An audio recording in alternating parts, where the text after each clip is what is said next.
Howdy, hi, hey! If you're watching this, more likely than not, you're interested in abridging. Maybe you're an aspiring content creator, maybe you're an aspiring voice actor, but what do you really need to know about abridging? Now, what I'm about to say is not the be-all and all. Okay, clearly, I'm not gonna make or break your abridging career, but I've been a voice actress for going on 8 years now, so I feel like I'm qualified to at least put my 2 cents in. Now, this is mostly going to apply to content creators, but it also does apply to voice actors. Editing is no easy task. It can take days, it can take weeks, it can take months, depending on the length of the video, the complexity of the video, as well as the personal time that you have to devote to the video. I'm a full-time college student with a job. It would take me centuries to get out an abridged video if I was in charge of editing. Which is why I don't. You have to edit the lip flaps, frame by frame. You have to match the audio to the lip flaps. You have to edit in the sound effects. You have to edit in the background music. If you really want to get complex, you get into masking, which is just... But this is something that you need to consider first before you even look beyond the surface of abridging. To quote Jake the dog, the wise prophet, sucking at something is the first step to being sort of good at something, and this especially holds true for abridging. I still have flashbacks of being 12 years old and fan dubbing Mermaid Melody. And most likely you're gonna do this too. Not fan dub Mermaid Melody, but something equally as cringeworthy. If you become an abridger, you are going to suck at first, and that's okay. Because you're going to get better. Probably. If you're not me, you're going to get better. Scripting, much like editing, is a very tedious process. It could take weeks or months, at least if you're writing by yourself.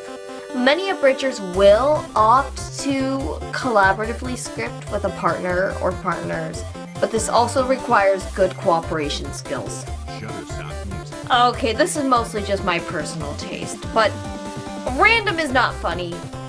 You can do better than fart jokes. You will make some great relationships in the abridging community. I met some of the most important people in my life through abridging. And that's not something to take lightly. And those relationships can mold you in other aspects of your life. For example, through abridging and through making the friends that I have, I in turn became a more outgoing person in my day-to-day life.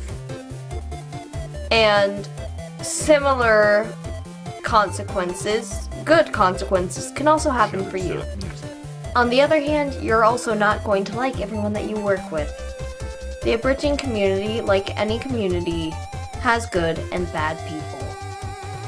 I once worked on an abridged series created by a man who is nothing less than a sexual predator.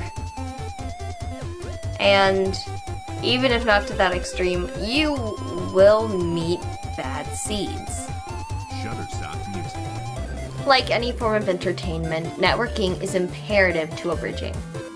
You make friends who introduce you to friends who introduce you to their friends.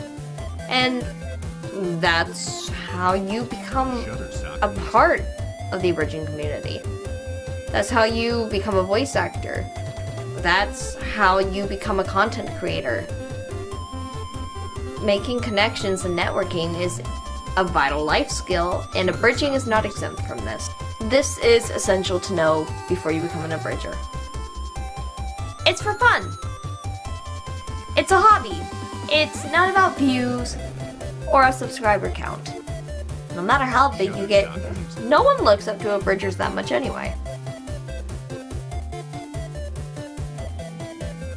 Moving on. Lastly, you have to love your own work. If you're not proud of what you do and you're just catering to an audience, it loses its art. And yeah, I'm a pretentious jerk for saying that. But the truth is, my opinion does not matter. Even if it has terrible editing, horrible audio quality, even if it's not that funny, as soon as you upload it, you're already an Abridger.